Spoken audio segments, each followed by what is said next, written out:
Mission Impossible: The Final Reckoning aims to finally put a bow on the franchise by bringing together elements from all the previous installments into one all-out conclusion that aims to send off Cruise's Ethan Hunt with a bang. It picks up exactly where Dead Reckoning left off, with the world on the brink of nuclear war due to the machinations of an evil AI program called the Entity. This one tries to tie together many critical plot points from previous films, particularly the first and third films, to illustrate how Ethan Hunt's efforts to save the world over and over again may have inadvertently played a part in the fact that it's now on the brink of war. It's a bold direction for the franchise, taking a detour into nearly mythical territory, with Hunt less the super spy he was in previous films. Now he's almost a religious hero whose destiny has always been to save the world from itself, and he's almost messianic in how he demands absolute trust and confidence from all he encounters, which he naturally gets. Only he has the power to save the planet, and everyone knows it. While perhaps a little over the top in how the series now feels like it's taken a hard sci-fi twist from the relatively grounded spy franchise it once was, no one can deny that The Final Reckoning is entertaining, but there are some major caveats here, more than in any other film in the franchise. For me, the biggest is that despite changing the title from Dead Reckoning Part 2, going so far as to change the last movie's title in the process, with them dropping Part 1, this is still just the second half of a larger story.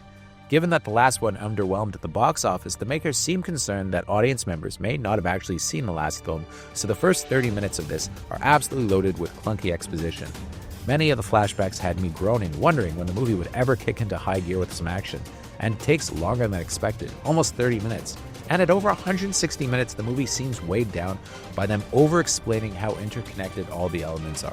The Final Reckoning definitely is not a standalone installment. The movie also suffers from an absolute overabundance of melodrama, with the score by Max Arouge and Alfie Godfrey drowning the movie in sentimentality, with long shots of team members looking at each other silently while over-the-top music fills the soundtrack. These elements draw attention to the limitations or worst impulses of both director Christopher McQuarrie and his star Tom Cruise, as when they do these movies, they seem keen to elevate them to the point that they do seem mired in self-importance when they kind of should be romps, right? Yet, some truly amazing things in The Final Reckoning make it pretty unmissable as far as action movies go. If melodrama is one of their worst impulses, their dedication to verisimilitude is them at their best. As such, despite the sci-fi tinge of the plot, you can expect relatively limited CGI and extensive use of real-world locations and top-shelf production design. The movie looks terrific, with it set mainly aboard submarines and underwater as Hunt tries to recover a piece of tech from the sunken Russian submarine, the Sevastopol. The underwater shooting is terrific, and the physical endurance required by Hunt to undertake his mission is emphasized, as is Cruise's noticeably buffed-up physique. The finale also features some of the greatest stunt work that I've ever seen.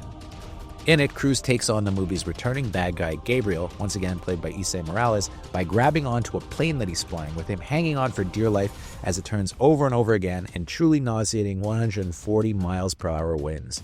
Knowing Cruise is up there doing it for real makes this one of the most striking action sequences in recent memory, and I could only imagine what it must have looked like in the IMAX format, as unfortunately we had to see this movie rather conventionally at the press screening I attended. Truly, though, it is one of the most jaw-dropping sequences in a series that's already known for them.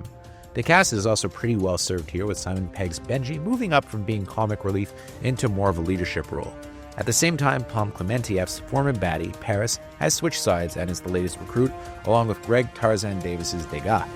After joining the crew the last film, Haley Atwell's Grace is once again part of the fold, although it must be noted that the film really does suffer a bit from the loss of Rebecca Ferguson's Ilsa Faust after she was killed off in the last one. She really was kind of an essential element to these movies. Ving Rhames' Luther also gets a heftier part than usual, while many other characters return from previous installments. While Mission Impossible: The Final Reckoning definitely feels overstuffed at times, with a big chunk of the running time devoted to McQuarrie's riff on the classic Sidney Lumet film Failsafe, as the President, played by Angela Bassett, weighs the options of a nuclear strike, the movie works more often than it doesn't. I still don't think it was a good call to make the Dead Reckoning storyline into two separate, nearly 3-hour films, but even when it's at its most uneven, as it is here, the series is always worth watching. If this is truly the end for the IMF, one can never say that Cruise didn't give this franchise his all. And this ends it on a satisfying note. It does fall slightly short of the others, but that's only because the bar has just been set so high by all the other installments. And I still give this a very solid 7 out of 10.